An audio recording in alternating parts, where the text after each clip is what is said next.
अरे लागता कदी ही दीवाना हो, फोटो के चुमेले रोजाना हो। और मान ले बिया हमके पहती, मान ले बिया हमके पहती।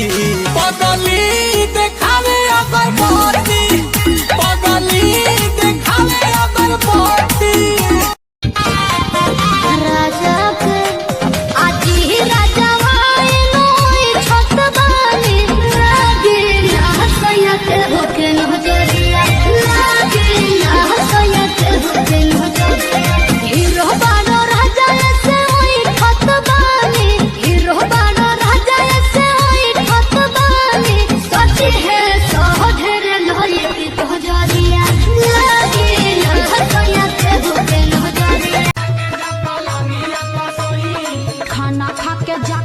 पलंगिया पसोई जब बजे 12 रात पलंग करे चोई चोई।